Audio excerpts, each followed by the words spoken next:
What's up, YouTube? Sideline Eli here with my guy, Vic, and we are back with episode 6 of Sideline Chatter with Vic.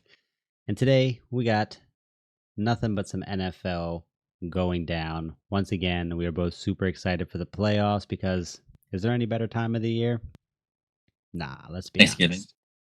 I'll give you that. Thanksgiving is also probably my favorite holiday. I know everyone loves Christmas, but I mean, come on, good food, right? Come on. And football. All right, let's dive right into it. Commanders Bucs. Commanders win their first playoff game since 2005. I lost my mind. I genuinely lost my mind, and it was difficult because it's a Sunday night game, and I was trying not to wake up the lady, but I totally did. So we'll get right into it. My guy Vic, you nailed it. Not only was it a close game, but it was a nail biter down to the wire. Not only did it end on a field goal, but it ended on a doink. And how often does a doink actually go in, man? It was insane. I guess I'm kicking things off this week. So I will start with my guy, Jaden Daniels. I don't even know what to say about this kid anymore. I really don't. I mean, 24 years old, and I genuinely believe he pretty much owns the entire DMV. And for those that are not aware, no, that is not the MVA, the DMV, the Motor Vehicle Association, the Department of Motor Vehicles. That is DC, Maryland, Virginia. Give this kid the keys. I'm ready to build him a statue in DC, let alone outside the stadium. Put him in the White House. I don't care. 24, 35, 268 yards, 2 touchdowns. He only rushed for 36 yards and no touchdowns. It honestly, looking at the stat sheet, doesn't look like a lot, but every time he did happen to run, it was huge. And one of his runs pretty much sealed. Didn't seal the game because we still had to go out and nail the doink that we nailed, but it was one of those situations to where it was winding down and it was 3rd and 2, 3rd and 3. It was somewhere along the lines there. Kalijah Cansey had a phenomenal game, by the way. Tampa Bay, you guys got yourself a stud on that D-line for the future. He broke through immediately. He'd been wreaking havoc all night, broke through immediately, and JD just got a stiff arm off. Cansey wound up with just Jaden's towel chasing him from behind, dives down, and essentially what that first down did was it allowed the Commanders to bleed the clock down to 3 seconds so that they could ultimately kick the potential game-winning field goal. So, I mean, just any time that a game is close, it just seems like Jaden Daniels goes out and just wins it. And it's one of those things to where, like, yeah, guys have that clutch gene. You know, Brady had it. I think Rodgers had it. Guys have that, just the ice in the veins, right? But it's the fact that Jaden Daniels is a rookie. I mean, some of those guys I just named, we're not just talking vets or retired players. We're talking about Hall of Fame vets. I mean, it's a certain trait that you just have or you don't. And I joke around a lot on social media, and I say Jaden Daniels is a psychopath, but the good kind of psychopath. I think Colin Cowherd talked about it on his show last week, but he said one thing that just really resonated with me because it was just on the money. If you look at Jaden Daniels during a game, they just pan to him on the sideline, even on the field, and you just look at him. You don't know if they're winning, if they're losing, by how much. You don't know what's going on because he's just always collected. He's always poised. It's just he's never too high, he's never too low. He's not pouting on the sideline. He's just chilling. He's just playing football. He is a cold-blooded killer. And I think that this team ultimately loves playing together. De'Ami Brown had a breakout game for himself, 5 catches, 89 yards and a touchdown. Terry McLaurin, 7 catches, 89 yards and a touchdown. Austin Eckler, I thought he would be a little bit more of an X factor, and not that he wasn't. He had a couple of really nice plays. 8 carries, 27 yards, but he also caught 3 balls for 26 yards, had a really big first down there. What I really, really am proud about these guys was the defense. The defense played phenomenal. Unless the number 23 was on their jersey. I'll talk about that in a little bit. I've had a lot of beef with Marshawn Lattimore. But Baker Mayfield is somebody that I respect a lot. We talked about it last episode, we both really love Baker Mayfield. And like on the stat sheet, he didn't like go crazy or anything, but I do think Baker Mayfield is in that top 10 to 15 range. And it's just, I don't know, man. The Commanders defense just really locked down. And that is absolutely the sketchier side for this team. Special teams, solid. Offense, pretty potent. The defense, they're super wishy-washy. And I was nervous. I was very nervous. But they locked in, man. They had a couple of stretches that were so, but I genuinely believe 17 of the Bucs 20 points were because of Marshawn Lattimore. And like, I hate talking down about our own players. I want to prop everyone up. So like, I'm not just like trashing the guy because I have no beef with Marshawn Lattimore. I didn't hate him in New Orleans, but he's been here. His debut was against the Saints. Funny enough, I think that was kind of planned in a way. He was recovering from a hamstring injury.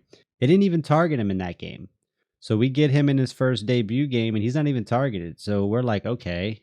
I'm like, okay, this guy is who he's supposed to be. Like, they didn't even want to throw his way. But then his very next game was against Philly. And A.J. Brown absolutely dog walked him. I'm just going to, it's off the top of the head, so that was my phone alarm, sorry. I might be a little off, but I think it was something like 9 catches, 98 yards, a touchdown, and 3 defensive pass interference calls. And we actually won that game.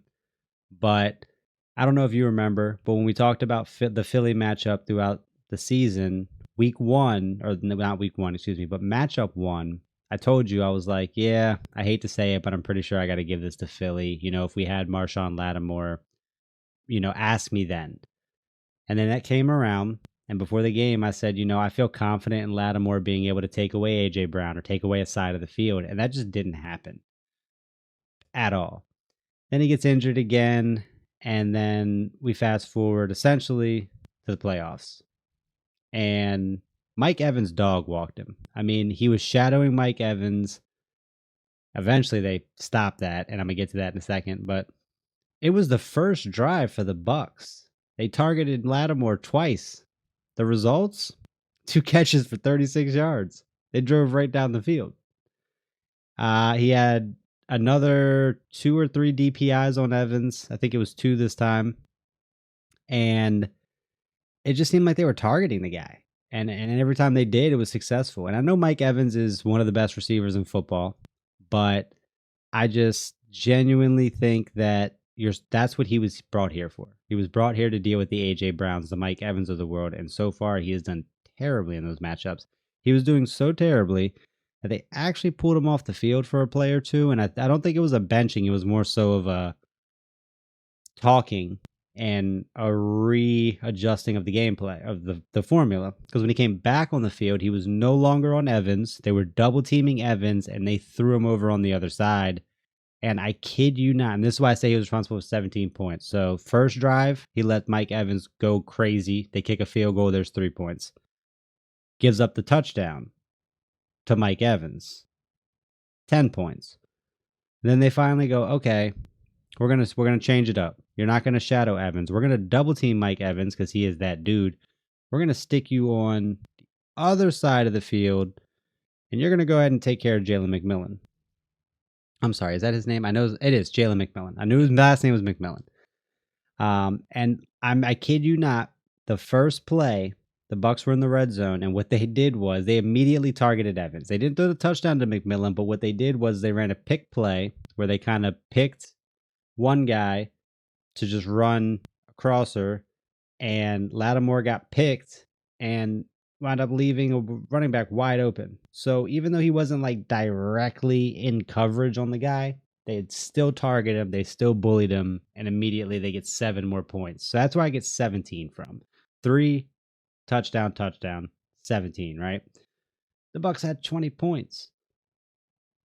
So I genuinely think that most of the issue was Marshawn Lattimore, unfortunately. I saw one of the plays Mike Evans had a big catch, and it looked like Marshall Lattimore had like a little hip drop tackle. He was calling to the ref about a push off. So funny enough, and if I can find the clip, I will play it because I saw him being upset. Push, push, push. And I finally find the play. I was watching some highlights back, running some plays back, and I found the play. Not only did Mike Evans not push off, but he toasted Lattimore off rip. There was really no contact made. He did a little. I don't even think at one point he did a swim move. I think it was actually on the touchdown, and Lattimore didn't even really complain about that. If anything, that was closer to OPI. But the play that Lattimore was like the one you're talking about, where he was like, he pushed me, but I didn't even see contact being made. He just got cooked, and I was like, that's what he's complaining about. Like that was not OPI. You got cooked, brother. Like stick a fork in him. Well done. Insane. It was insane. And I'm just fans are obviously chalking it up to rust. I don't know, man. Call it what you want. Maybe the injuries got to him. I don't know. But in the games that have mattered, not all games matter, but against the matchups that you want to see him go out and play well, AJ Brown, Mike Evans, it has been really, really awful. Some of the worst cornerback play I've seen. And I don't know, man. He's due 18 million, and we still have him under contract for 2 more seasons. And I genuinely think that they're better off just cutting ties. Just get him. I don't quote me on that because I had to have to check what the dead cap hit is. I mean, if it's a bigger dead cap hit, then you just ride with them. But if it's not, people aren't going to want to like this. But I'd cut him. I'd cut ties. We got Mikey on the outside. Go grab yourself another outside corner, a new guy in the slot. He could absolutely change my mind by having a good game this weekend, and it's going to be needed. Amon-Ra St. Brown on one side, Jameson Williams on the other side. He's going to need to not be a liability. But don't want to talk about Detroit yet. We're still talking about Tampa here. On your defense that weekend, it seemed like you guys played like half man, half zone. You guys weren't like really playing like a true one type of style play. I'm not too versed with like nickel dime defenses and like free safety and like stuff like that. But it just seemed like the Bucs were hitting you guys more when it was just one-on-one man coverage. Not really just Mike Evans, but also what's his name? But McMillan, like the 2 catches Kate Otten had. I know Baker only passed 15 times or completed 15 times, but it didn't really seem like a lot of zone was being ran or man. A lot of times when he was throwing it, the man coverage is like whenever he was striking more than the zone. So I feel like we do like to sit in a zone a lot more, but that I think changes when Lattimore's on the field because they want him man and they want him shadowing a wide receiver. And obviously, that was a big debate back in the day with, Lord have mercy, Richard Sherman. People knocked Sherman because Sherman, they played zone. So Sherman just kind of shut down one side of the field. He didn't shadow the best receiver all the time. That's a little bit different when Lattimore's on the field. When Lattimore's on the field, they have had him shadowing the number one wide receiver. And in order to do that, you got to play man. Otherwise, he's sitting in the zone. He can't shadow whatever, go to whichever side of the field. So I do think that when Lattimore's on the field, they have been playing a lot more man. But as you said, and as I kind of mentioned, when they changed the game plan up, they did. They started to switch to a zone, more of a soft zone. And it was one of those things to where it's like, hey, we're gonna throw a double Mike Evans way and let these other guys beat us. And that's ultimately how, Auden ends up with 2 for 32, McMillan 2 for 41. So it was disappointing to say the least.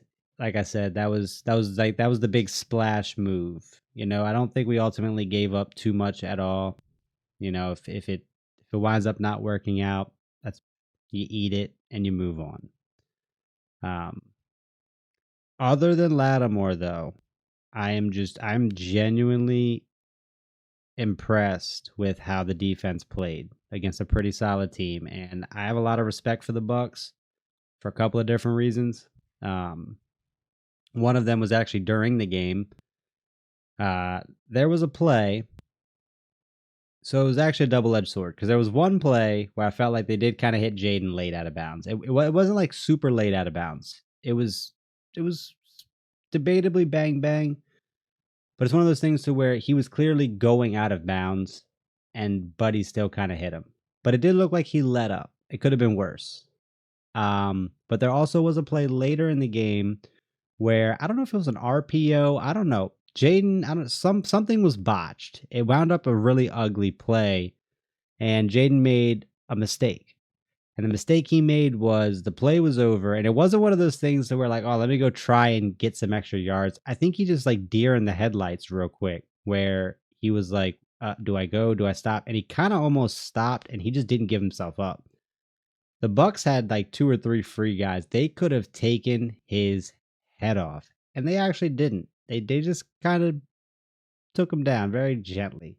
Like, obviously you don't want to try to hurt a guy, but when you got these guys that are elite on the ground and like to run, it's a lot of defenders, if they get that shot, they're going to take that lick so that you think twice about doing it again. And I give the Bucs respect cuz again, they had a chance to lay a shot that might knock a guy out of a game. Not intentionally, but you hit a guy hard enough, even cleanly, might be able to take him out of the game.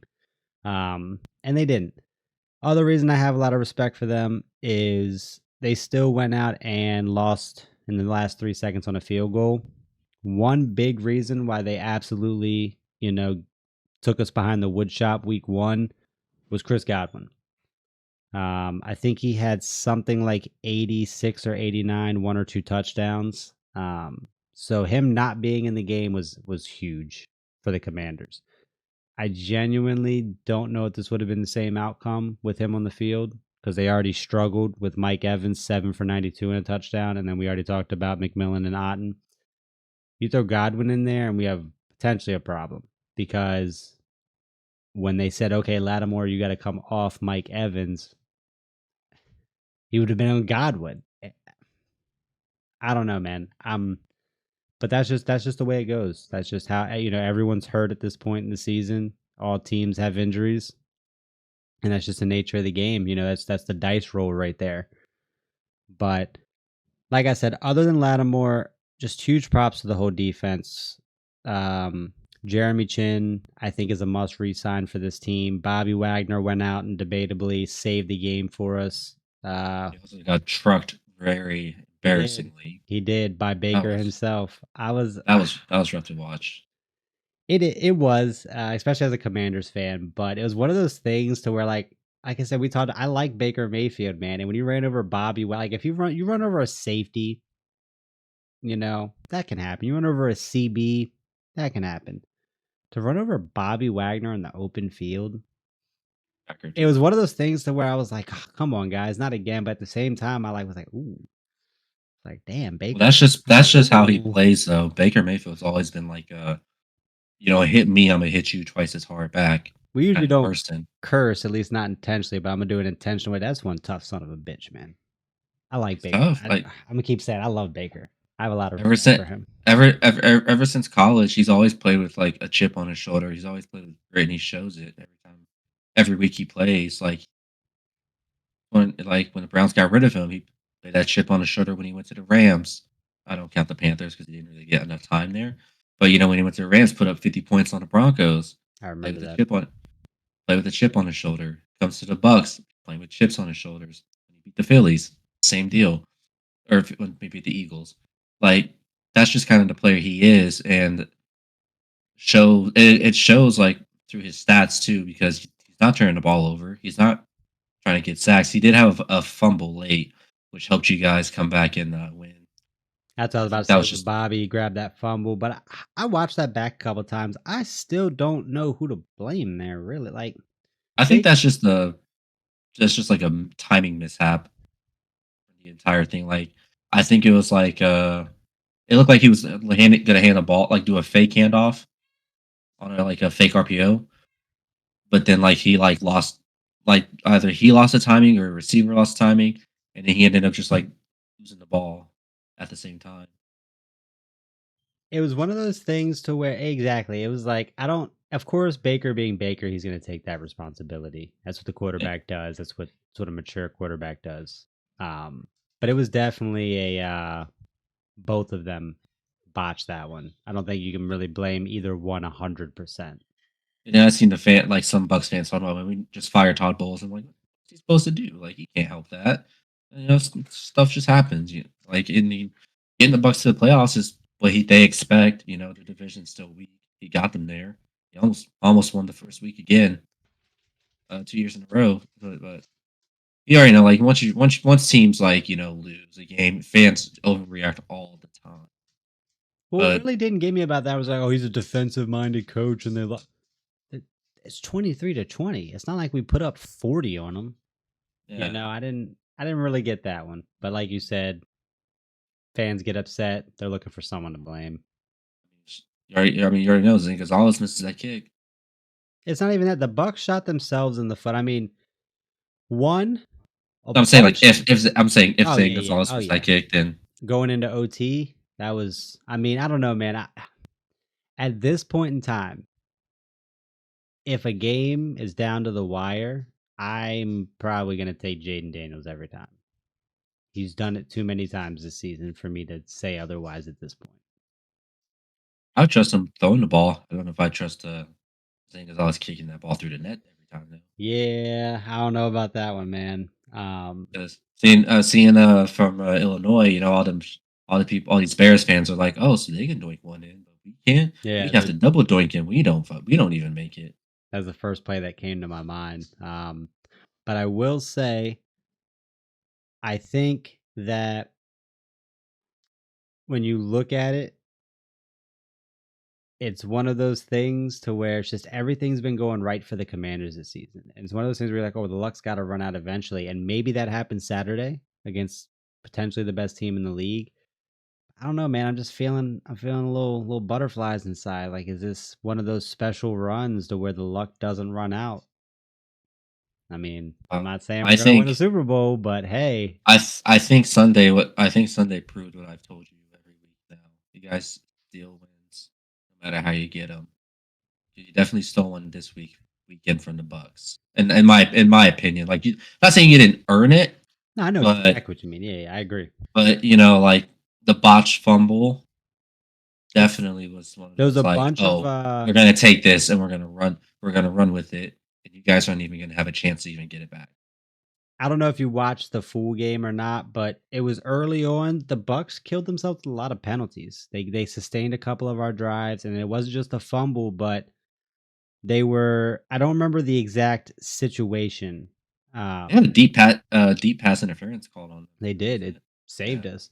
Now, to be fair, there was a blatant, like one of the most blatant defensive pass interferences on Zach Ertz on fourth down in the end zone that should have absolutely given us 4 downs on the goal line. Now, we already had been in that situation on the one and blew it already, but another 4 downs, I feel like we're getting into the end zone there, and then we would have had 7 more points. But that's how the game rolls.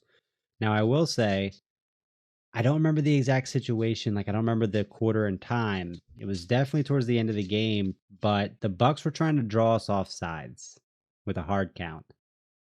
Everybody knew the game plan except for the Buccaneers center because he snapped the ball to Baker yep. Mayfield, and all Baker could do was hand it off. And because nobody was ready, our entire D line breaks through immediately. And Bucky Irving was just cooked. And he almost even made it worse because he's holding the ball with one hand out here. And even I said, oh, that ball's loose. So, like, somebody grabbed the football, and he kept it. But they have to settle there. They didn't, that was third and inches, 3rd and 1 or something like that. Like, it's not a gimme. There's no gimmies, but they run that play accordingly. This is potentially a different game. And I saw the all the coaches' reactions on the sideline. It was Bowles and a couple other guys like, what was he doing? Why did he snap the ball? So like you said, we steal some. We really do. I mean, what were the odds of that? Had the fumble and then that it's crazy. The And the doink, doink kick. insane. Um, But we definitely have been talking a lot Commanders Bucks, and that was just I'm so excited, man. I'm so happy you let me talk your ear off just now because I haven't seen And them like since what 20 2005 since you years, guys dude. won. 20 years since we won a playoff game. Obviously, we went in 2012. We went in 2015, lost to the I think it was 2015, lost to the Packers. And then of course we 20. had that stinker where somebody had to go. What do we go 7-9 and won the division, so we got to host the playoff game against the Bucs. Um, so that was actually we didn't host that. We didn't host that. But either way, somebody had to win the division, and we did. So, but no actual playoff dubs in 20 years. So I was absolutely elated. But on your end, Patriots have a new head coach. Tell me how you're feeling. Oh, I told you last week if it was Vrabel, I wouldn't be surprised. It's another former Patriots player. He at least has experience, and yeah, I'm not surprised. I can't even lie to you. Like I was like, I knew we weren't hiring Aaron Glenn from the Lions, but I was like, if we get offensive coach, it'd be cool. If it's Vrabel, not surprised.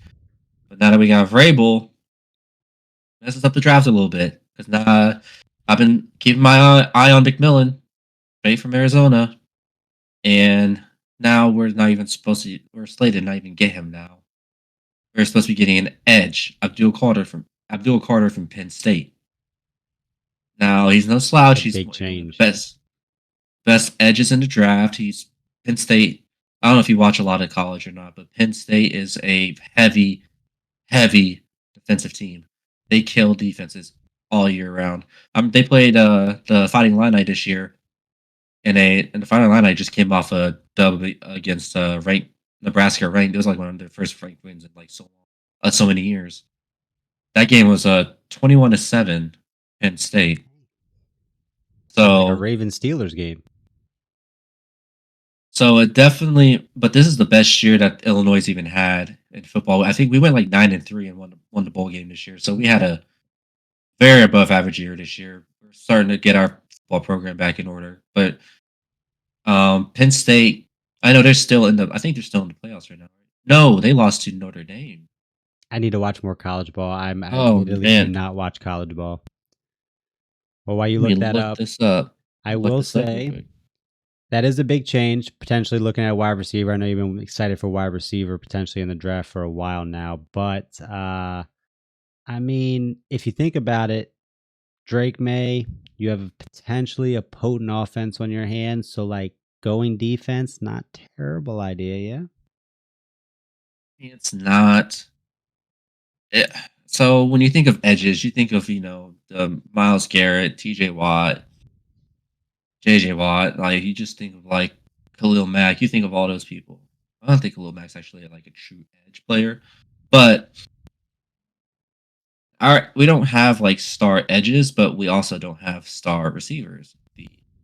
In my opinion, is more important than a defense because not like our defense played bad by any means necessary. We just didn't put up stats, which I mean, nobody really put the. When you're that bad, you're not going to expect stats like sacks, ints, or anything like that, forced fumbles. And while I appreciate how strong defensive minded Mike Vrabel is, I don't have a faith that we need a defensive edge at this moment. You can find him. You can pretty much find like a decent edge or defensive lineman anywhere more than you can a receiver. There's not a lot of good receivers out in the league. Not going to find all of them in the draft, of course. And McMillan's he's already kind of like a set guy. Like he's already there. He's 6'5", 210. I That's a like big big boy. bodies. Mm-hmm. This isn't like when we got Nikhil Harry. And and he didn't like the best he was doing was crack blocking for us. He wasn't really catching touchdowns or anything like that. And But I think the draft might have just lost a top receiver too, so it makes him even more valuable. Kyron Lacey. I don't know if you heard about that. yeah, that manslaughter. Yeah. So with Yeah, one more off the board, McMillan becomes that much more valuable. exactly. And I just feel like we would do so much better with that because I don't think we're going to try to get Travis. I don't think the Giants are going to do anything but get Travis Hunter.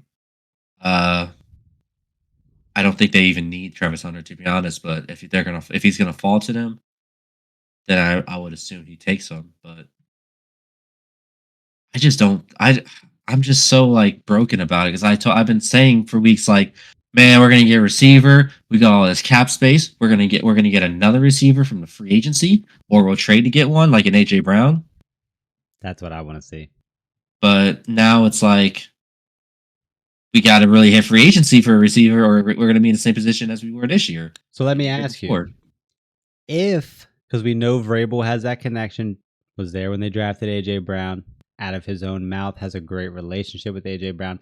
If you guys could pull that off, 27 going on 28 years old, smack dab in the middle of his prime, how? So it's tough because obviously, could you imagine McMillan and AJ Brown? But if you at least have AJ, would you feel a little bit better about the defense at being the pick? Yeah, because that means that we actually are trying to surround Drake May with pieces rather than just like, oh, well, we'll stock up on defense and hope that our defense can make enough stops. So that way our offense can score at least 16 points. You know? I agree.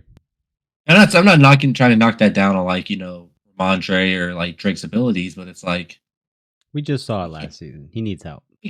we can't do another year of him passing to Mario Douglas. We can't do another year of him passing to Keyshawn Booty. Like it doesn't work. We dealt with that last year with Mac Jones passing to Juju Smith-Schuster, who is barely there, and Kendrick Bourne, who did nothing.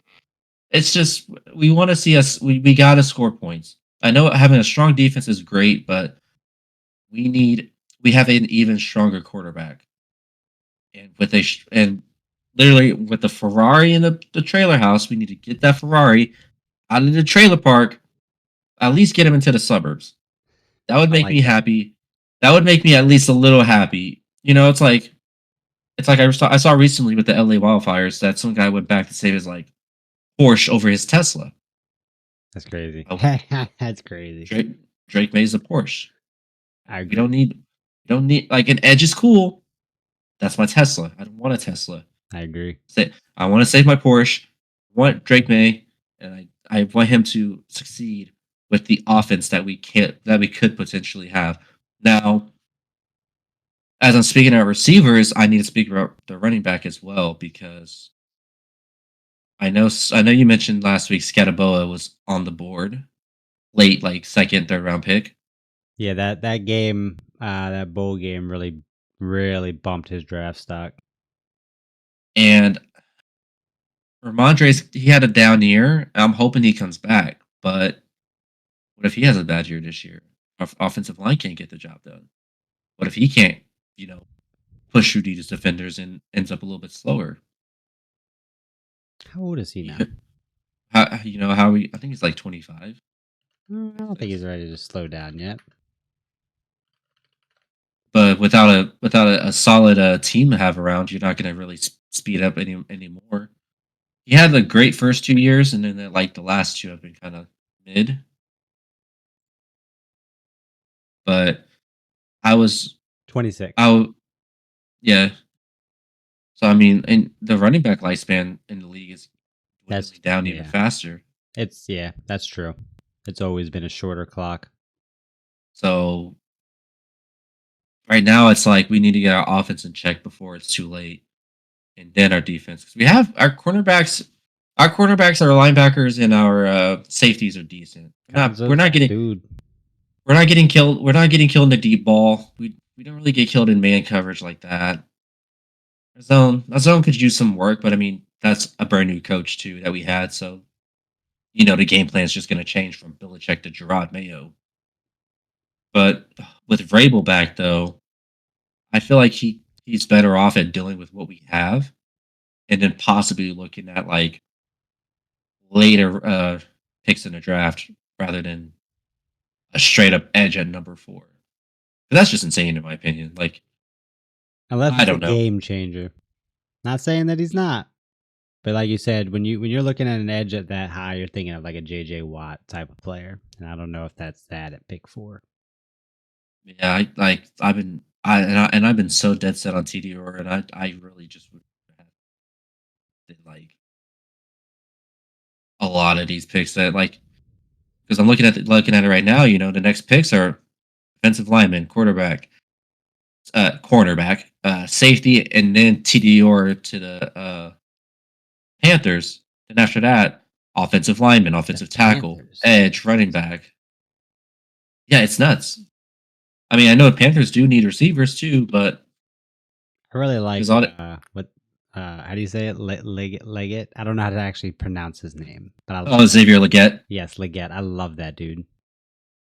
I seen him. He was a cooking squirrel on X the Everything app. People were like, "Oh, he really is country." Like, Oh, yes, he's yeah. that boy said he eats raccoon. You can't just lie about that. Mm-hmm. But no, I really do hope that we do just get a receiver at this point.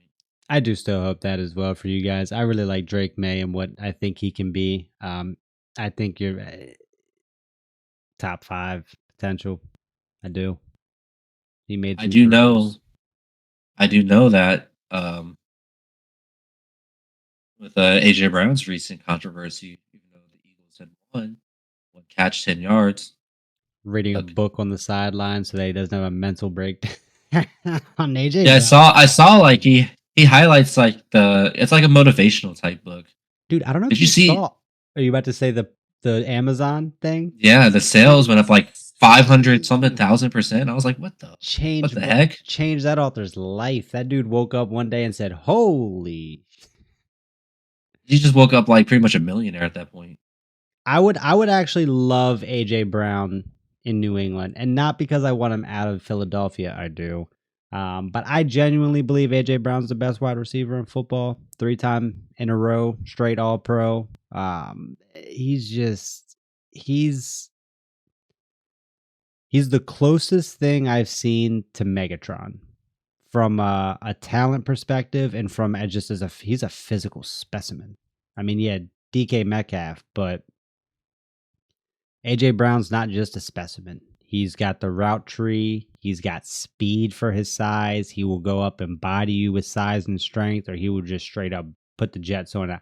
I love AJ Brown. I hate that he went to Philly. So I would definitely love to see him in New England. Um, I genuinely think that he could be that piece for Drake May that just sends both. Well, I don't want to say Drake May is going to be sent to a career year because it's going to be a second year, right? But I do think AJ Brown could have a career year with you guys. I do. I hope so because I know with his and Jalen Hurts relationship is so like wishy washy. I Like you agree. can't ever tell if like they're friends. You can't 1 week they're friends, next few weeks. I'm not doing interviews. You know what happened. I mean, you saw what happened. You know, I mean, have one catch 10 yards. There's nothing to talk about. Then In the a next playoff watch game, nonetheless. Like you said, thankfully they won for them, because if they lose that game, if they had lost, I would almost guarantee he's gone.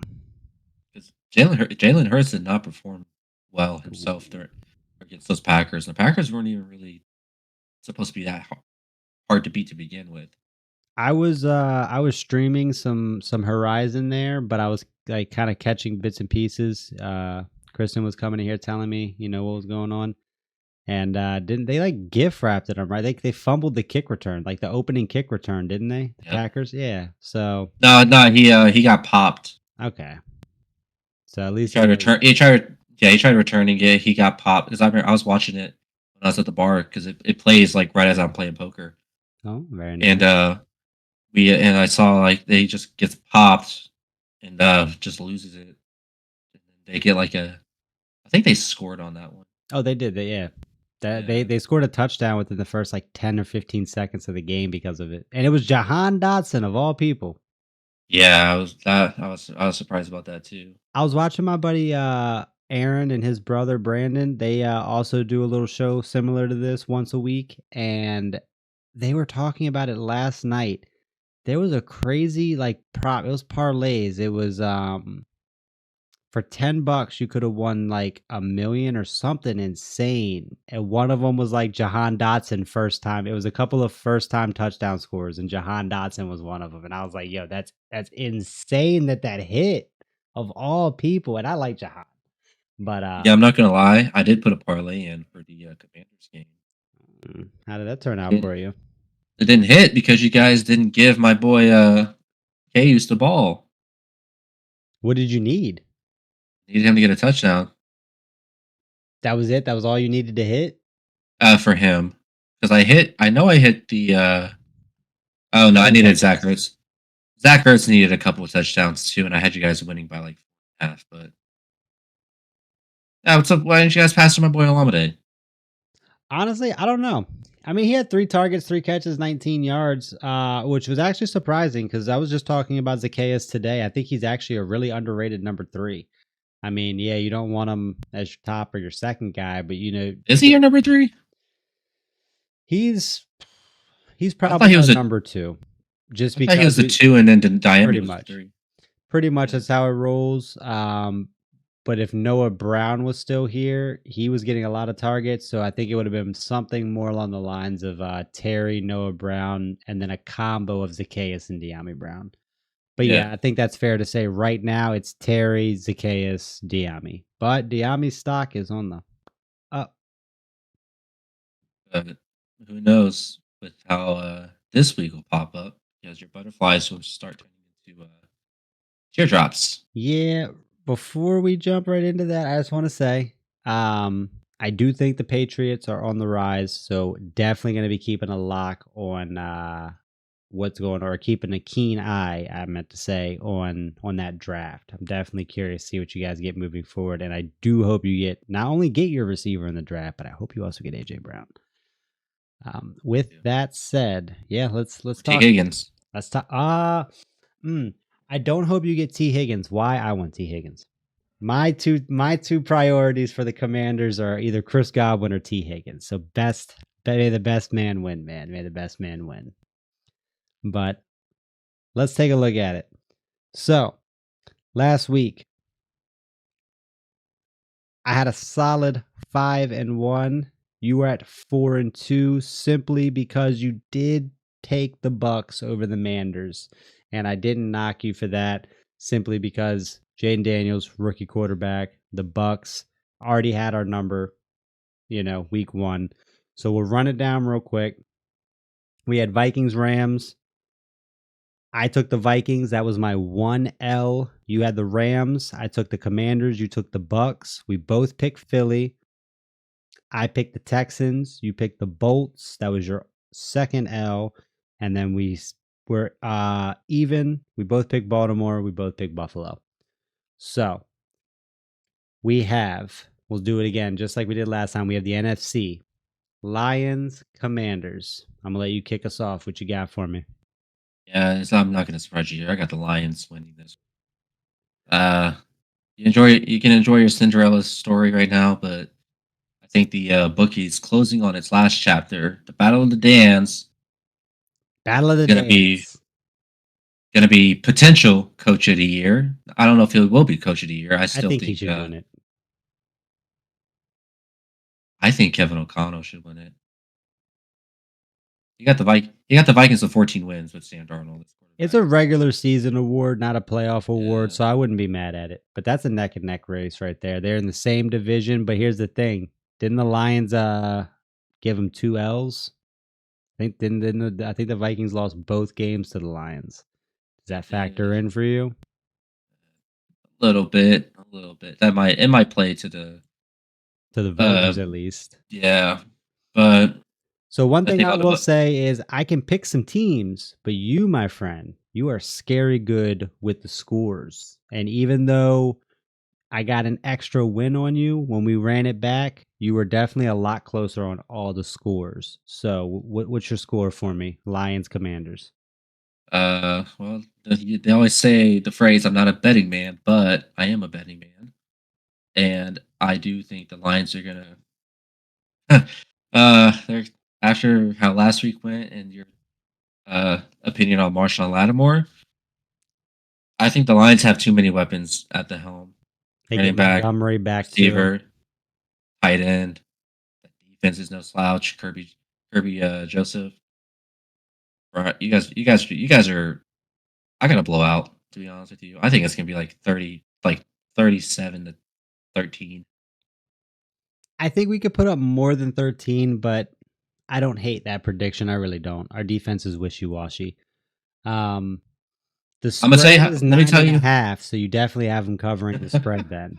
I Let think me it's a tell. very disrespectful spread, by the way, damn it. I want to tell you this though. Here's how it's gonna go down. The first drive, they're gonna run Montgomery up. Maybe they'll pass the ball a couple of times. They're gonna start with a rushing touchdown. David Montgomery.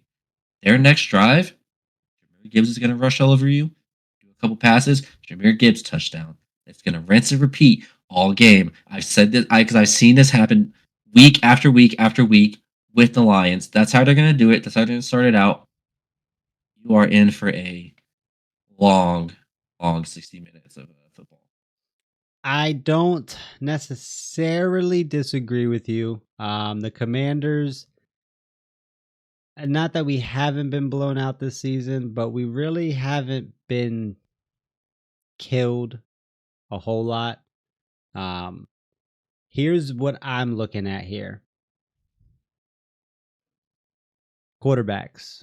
And I like Jared Goff. I don't like him as much as I like Baker Mayfield on a personal level, but I actually really, really like Jared Goff as a quarterback. I like the situation that he came from and been, I don't think the Rams, they didn't do him as dirty as Browns did Baker, but I don't think the Rams gave him a fair shake. He comes back. He doesn't only revive his career with Detroit, but he takes them to I don't want to say the lengths they've never seen, unless they get to the bowl, then we can have that conversation. But I like Jared Goff.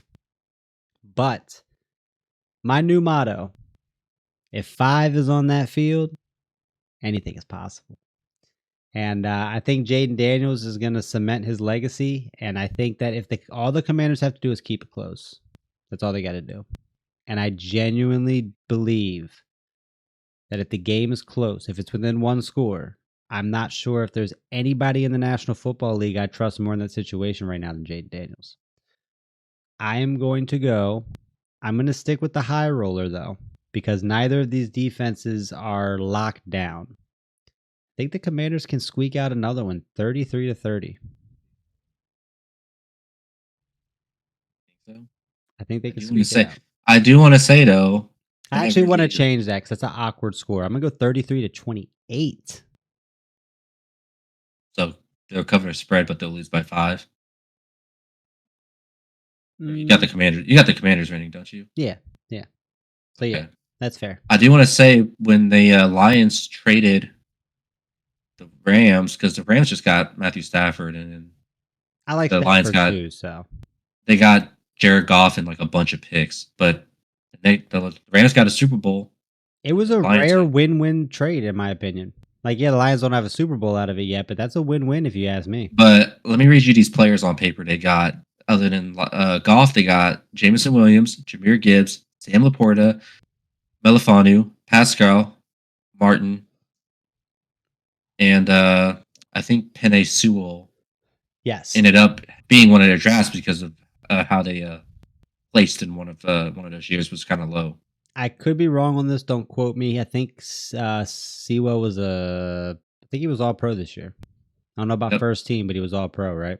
Okay. He was. The Lions are dirty. The only team more stacked, in my opinion, is the Eagles. But the Ravens? I guess the Ravens aren't stacked. They just have, in my humble opinion, they have the best quarterback running back duo I've ever personally seen. Close second would probably be Big Ben and Le'Veon Bell. Yeah, they were carrying the league. But other than those two, I don't think I've personally, in my almost 30 years of life, I don't know if I've seen a better running back duo than Lamar and Derrick Henry. That's just disgusting. But outside of those two, Ravens don't really have anyone at wide receiver. Like, yeah, Mark Andrews is solid at tight end, but you look at the Isaiah Likely's solid too. He is, but you look at the Eagles, they have Jalen Hurts. I don't put him in the elite category, but I think he's a good quarterback, especially when you factor in the legs. Obviously, they have one of the best O lines in the league. Obviously, Saquon Barkley was it was neck and neck. Saquon Barkley and Derrick Henry is your two best running backs last season, and we've talked about it before. But I have a tremendous amount of respect for AJ Brown, and I really like Devontae Smith too. I mean, he's probably number one on at least 28 teams in the league, at least. So, yeah, I do agree with you there. The Lions, in my opinion, are definitely they're like if the Eagles are right here in the stacked cat, the Lions are like right there, bro. They really are. They're like right there. It's very, very close. Lions have two running backs, not just one. You're right, and like I said, they just got Montgomery back. He's coming back for this game. I don't And know their, how their long third one, now. their third one covering for him as like just a couple weeks, not too long. And their third running back's kind of like the same way with them. It's just Who is he's their already third that. running back? Oh man, I forgot his name, but he's So not a did he's I. not a slouch.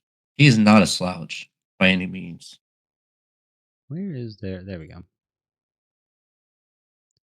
No, not get. Oh, Craig Reynolds. Okay, I Yes, have Reynolds yeah is a Reynolds. Yes. Okay. he's decent. Yeah, the But obviously, like he's Lions. not the number one, but obviously he's a solid backup. I'm just. I don't think people know the name, and why would you? Second round pick, rookie, but Mikey Samerstill, cornerback, Commanders, is. I'm not gonna say locked down yet, but I'm hoping with it being another 8 p.m. game, people who tune in. That kid is he's a rising star. So really, I'm confident that at least one of their wide receivers is gonna have some trouble when they're on that side. Well, yeah, I think I hate to say it, but I think Lattimore's a liability at this point. But on the slim chance that it really is rust, and that's fair to an extent. He missed however many weeks with the hamstring, wasn't targeted in his debut against New Orleans. Talked about it earlier, so he didn't. He was on the field. Then he gets targeted a lot against Philly, and then he gets hurt again. Then he comes back for the playoff game. So he hasn't really had a ton of game time in the past 2 months of football. So maybe there's some rust there. We'll see. If we can get New Orleans Marshawn, I think the Commanders could win this. I do. I think it's possible. So I'm taking them just because that's how much I believe in Jaden Daniels. That's strictly the only reason that I'm comfortable saying this, and I don't feel like a homer saying it or like super biased. Simply and because I'm not Jaden's that dude. and I'm not taking them because the Lions they're Nah, 15-2 and they are way too strong for pretty much damn near any team in this playoffs. I would assume like 95% of America is taking Detroit, and Especially that with the 2 point 5% is spread. probably the Commanders fans. So final locks. Let's lock it in. I'm gonna go 33-28 Commanders. You're I think I going said blowout. 37-13. Okay. Lions. Eagles Rams. Had you asked me this before last week's playoff game, I would have said Eagles. I have them in the Super Bowl, and I still might. Depends on who we get this game. If they play like they played against Green Bay, Matt Stafford's going to light that ass up. I'll take the Rams all day. 28-14. Veteran. 14 though? I mean, yeah, I know that that's probably way too low, and this is why I suck at picking scores. But sometimes I just like to take I like to throw a couple of haymakers, man. See if I can land a knockout blow. I just You're really like I hoping that said, Jalen Hurts has a really bad day at that point. he's had like several bad days dating back to the regular season. If you and obviously I don't really play this game because it's silly, but if you take away the gift wrapped pop and fumble on the opening kick return, that's 7 points right there. They're what? 50 if what? 10, 15? 10 yeah, 10, 15. So, if you get the same team, I think it's possible that they lay up that stinker. And the Rams are a lot better than the Green Bay Packers. I don't want to say a lot better, but they're a better team. They're a lot better. I don't Well, know. I really like Jordan Love. I actually do. I well, like Jordan Love. when Christian Watson and Jair Alexander got hurt, that kind of Yes. fate. Yeah. Those two difference makers. So who you So got? told you this before. That Rams defense is a sneaky team. Like they're no slouches. Matthew Stafford's a veteran. He knows he's been through these situations many times before. He's a Super Bowl winner. I Like love that for him. this team went to bat with one of the best teams at the time, the Buffalo Bills. That score was about like 44-42 or something like that. It's like one of the highest scoring games of the season. That sounds right. I'll check. And you don't do that by just playing like a bum defense and having like a bum offense. You were right. 44-42. So when they did the Vikings, how they did the Vikings, I can't lie to you, I have a little more faith in them than I do the Eagles. Jalen Hurts isn't passing that ball again. It's going to be a really, really, really bad time. It doesn't matter who's running the ball. It doesn't matter who's on the other side of the defense, whether it's CJ, whether it's Cooper DeJean. Doesn't matter. Matthew Stafford's he's gonna tear him apart piece by piece. I love that. So I got the Rams 34, Eagles 31. Ooh, that's going to be. Ooh, I like that. I like that score a lot.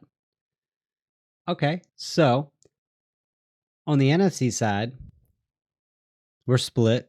So this is interesting. So this AFC side, we got Chiefs and Texans, 4:30 p.m.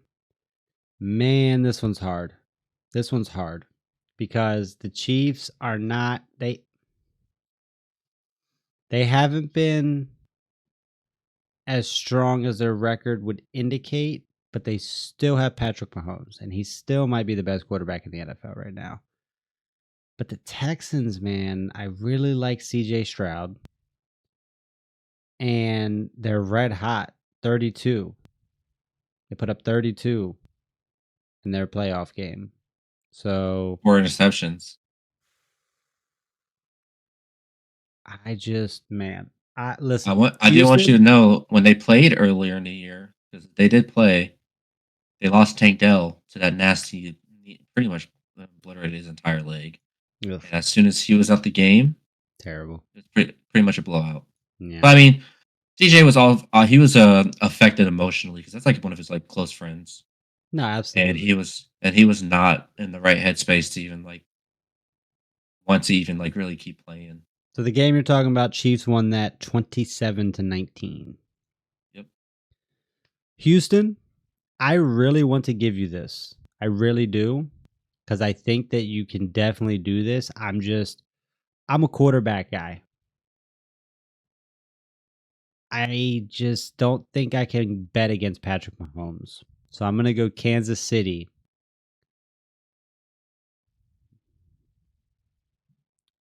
28-24. I don't think the lights are too bright for CJ Stroud. Neither I just don't think it's his time yet. So I don't even think it's a roster for him either. They're not gonna, if it's just Nico They're Collins hurt. and Dalton Schultz, then they're not really gonna. They had The Stephon Diggs still. The defense is still decent though. And the Chiefs have struggled this season. They really have. I'll try to pull it up real quick. I showed you. Then I show you that Stephon Diggs responded to like one of my tweets. No. I thought I did. I said I miss watching Stephon Diggs ball and tabbed him, and he replied back with a sad face. You did send me that. I was like, oh, that's pretty cool. I remember. And like every other week, I get someone talking about like how he's like a girl, like a diva and shit. I'm like, dude, he's hurt. What do you want? So it is worth noting, Kansas City only crossed the 30 threshold twice this season. 34-7. Oh no, wait, I lied. They lost that game. Kansas City. Okay, there we go. Cowboys, they beat 34-10, and they beat the Patriots. They crossed 40. They beat the Patriots 41-21. But that's it. Impressive. They had the only time they lost was like 38-0. They put up 19 against the Bears, 24 against the Jags,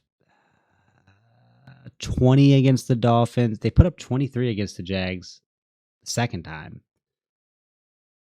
They lost to the Ravens 31-2. And only 23 against the Titans. I'm looking at the Who lost? Texans. I'm looking at the Yeah, I'll Texans. say, hold on, Whoops. that's not right. Yep. Sorry, Kansas City. I'm making y'all look terrible right now. All right, we need the Chiefs. Excuse me. There we So go. my Much better. my thing with the Chiefs is their offense is still kind of there.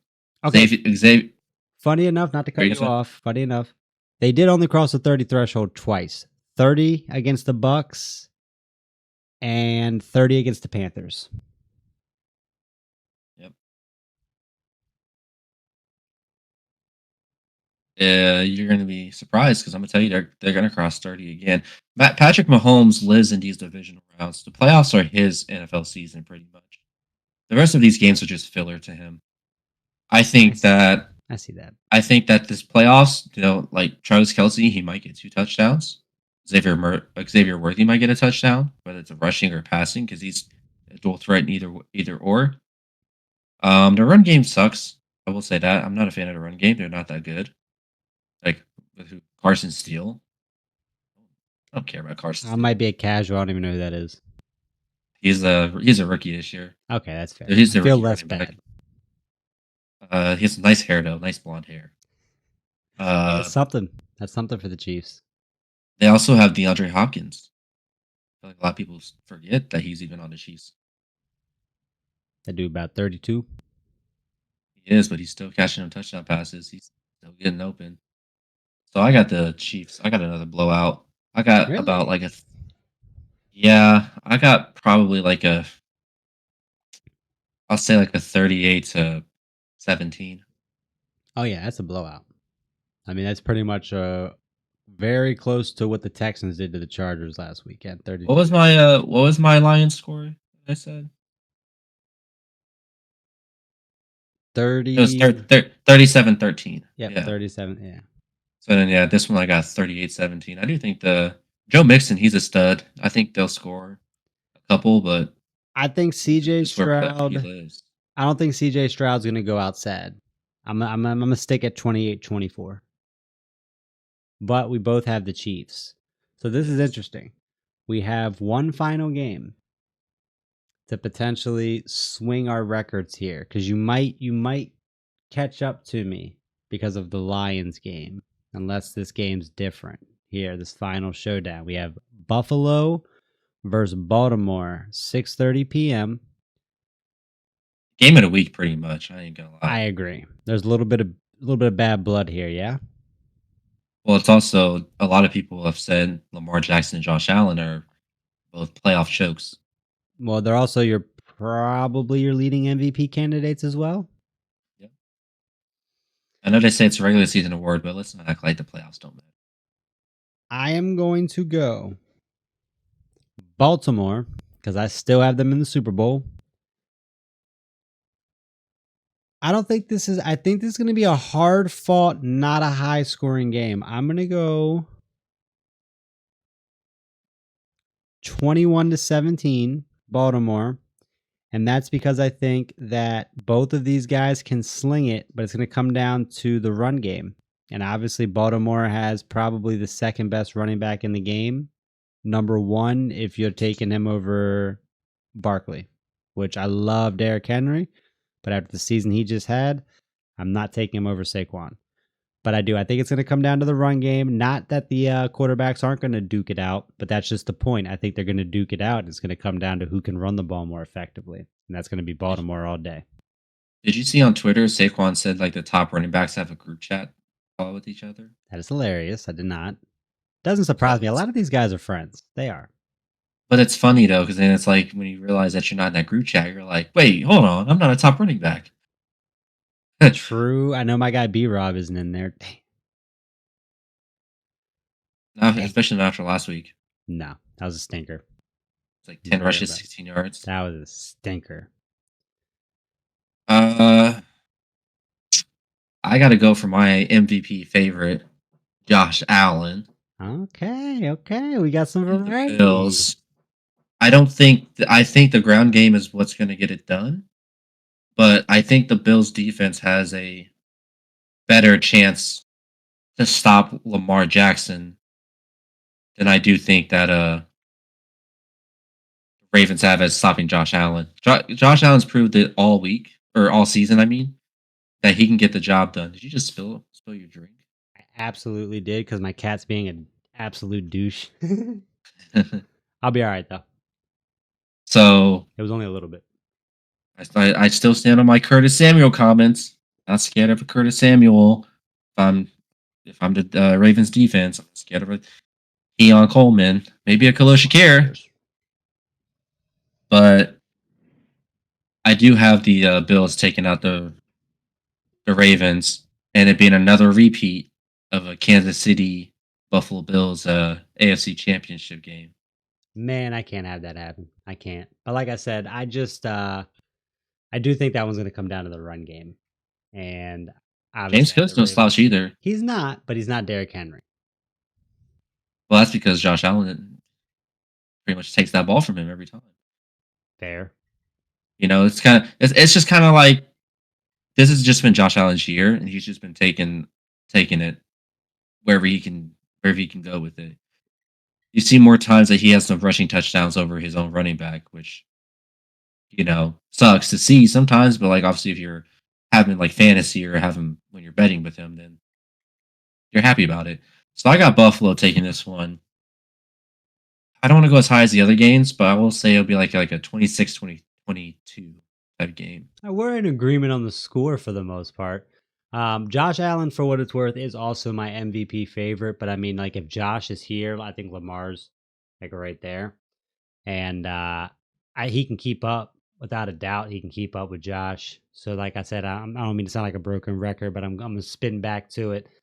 I think the difference is going to be the run game, and like you said, James Cook is no slouch, but he is no Derrick Henry. I also want to say, whenever people were raving about Lamar winning MVP last year, I was not. I did not like him winning MVP. I thought it should have been Christian McCaffrey because I had that man in fantasy. I mean, I I had that man. disagree. I had the man in fantasy. He had 10 fumbles through 7 weeks, but no one talked about it. It's like I actually they didn't ignored it. skip it either. Yeah. Everyone's like, "Oh man, he only threw like a couple interceptions. He went so many yards, man. He's doing so good." I'm like, "Man, can hold on to the ball.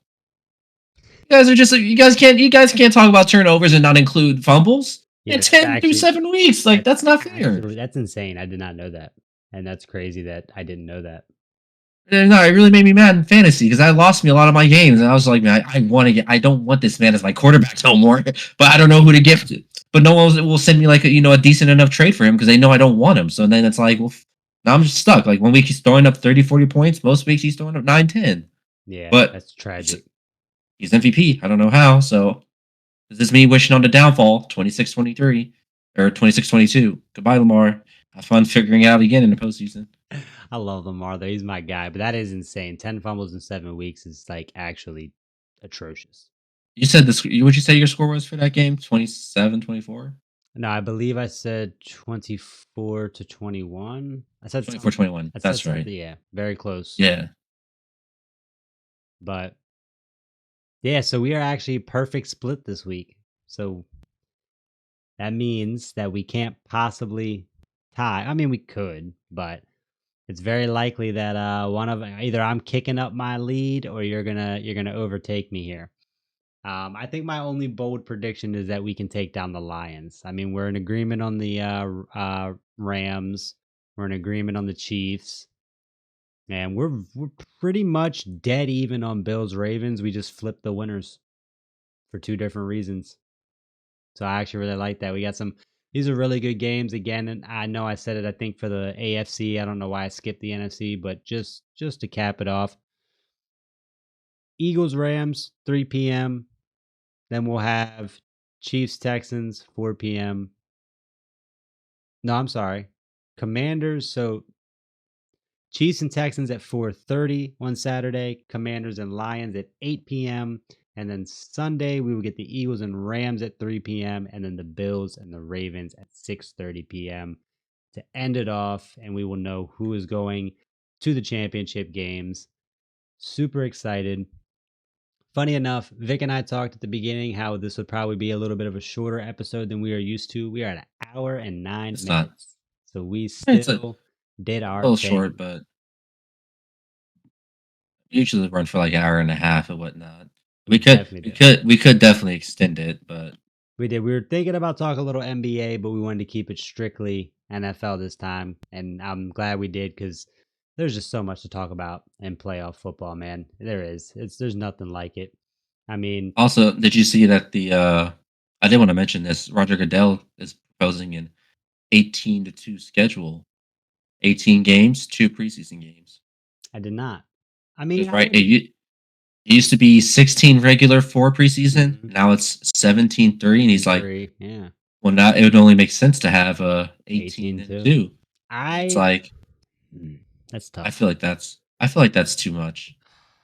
I don't. It's tough. I don't know about too much. So it's tough for a couple of reasons. One, like you said, it's an extra regular season game, so even more possibility that we hit the playoffs and guys are injured or hurt. But also, preseason is really about the unknown guys. Like, yeah, your starters come in and they play, and then you have the dress rehearsal where they'll play a whole quarter, maybe a half, even though it's more like a quarter now.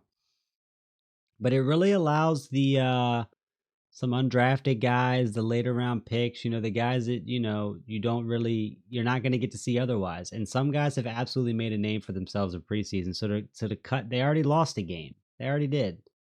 So to lose a second one, I feel like, like that yeah, hurts. more I feel like football is that's just great. hurting it. But yeah, it is. It's hurting the little guy, and I don't know how I feel about that. So I don't know if the NFLPA is going to roll with that either. I know how they do the schedulings too. It's like they do like one year you're gonna get one more home than away, and then the next year you're gonna get one more away than home, Yeah. which I I don't like like that. better. You do? It keeps it fair, keeps it even, I mean, it's fair how and they like, flip it, and but then you still get the three preseason. You still get the 3 preseason ways. Let the guys. I feel like 2 weeks isn't enough time to figure out your team dynamic. It's not enough to see like, okay, who can we have for final cuts? That's just how I feel about that whole thing. It's like you said, the little guy has to be a part of that game plan for that team. And if they're not getting a chance to show out, then who knows what they could become. yeah, yeah, it's I feel like that's going to be very split for a lot of people. I do. Yeah.